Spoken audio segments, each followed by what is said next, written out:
कर दिया। एनसीपी को तोड़कर अजीत पवार एक बार फिर से महाराष्ट्र की सरकार में शामिल हो गए और उप मुख्यमंत्री बन गए। जी हां, अजीत पवार का यह दावा है कि 54 एनसीपी विधायकों में से 40 विधायक अजीत पवार के साथ हैं। हालांकि शरद पवार यह कह रहे हैं कि असली एनसीपी अजीत पवार के साथ जो विधायक हैं वो नहीं है और इसीलिए अजीत पवार ने अब यह दावा किया है। जैसे वो 5वीं बार डिप्टी सीएम बने, उन्होंने एनसीपी पर ही अपना दावा ठोक दिया है।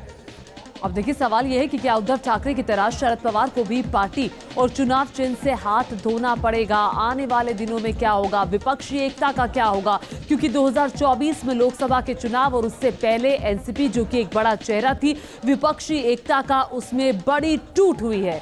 देखिए पूरी रिपोर्ट। पहली तस्वीर 23 नवंबर 2019 की है, जबकि दूसरी तस्वीर आज यानी 2 जुलाई 2023 की है। 2019 में अजीत पवार अकेले शपथ लिए थे, लेकिन इस बार पूरे दल बल के साथ राजभवन पहुंचे और अपने खेमे के साथ डिप्टी सीएम पद की शपथ ली।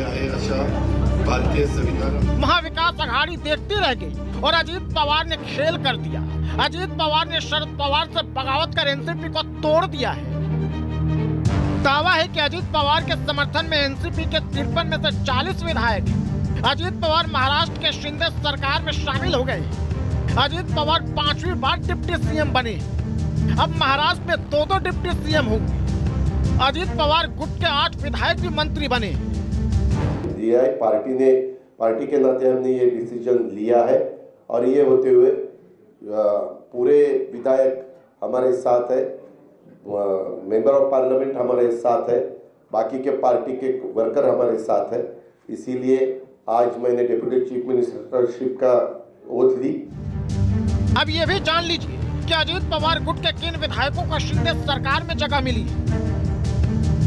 छगन भुजबल, दिलीप राव दत्तोत्रे, हसन मुंशी, धनंजय मुंडे, धर्मराव बाबा आत्राम, अदिति तटकरे, संजय बंसोडे, अनिल पाटिल।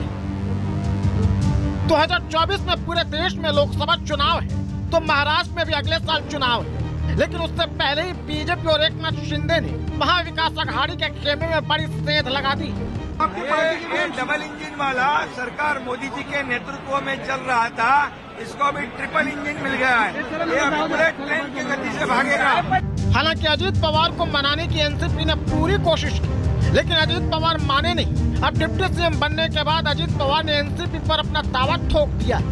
सभा लोकसभा आम्ही राष्ट्रवादी काँग्रेस पक्ष आणि घड्याळ या चिन्हावर आणि त्या पक्षाच्या नावावरच निवडणुका लढवणार। इस बार भतीजे के सामने चाणक्य चाचा शरद पवार की एक नहीं चली। एनसीपी अब टूट चुकी है। अब पूरी लड़ाई पार्टी पर आकर टिक गई है। भतीजे के बागी होने के बाद शरद पवार की तरफ से उद्धव गुट के शिवसेना नेता संजय राउत ने मोर्चा संभाला है। ये एक प्रक्रिया चल रही थी, सबको मालूम था। इस बारे में मैंने पहले भी आपको जानकारी दी थी कि ऐसा होने जा रहा है, ऐसा हो सकता है। उसका मतलब ये है, जो मुख्यमंत्री है आज के मिस्टर एकनाथ शिंदे, उनके ऊपर जो डिस्क्वालिफिकेशन की जो तलवार लटक रही है, वो जल्दी ही गिरने वाली है।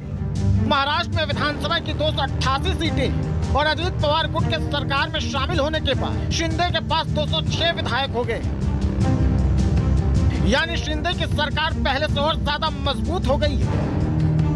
Team news nation.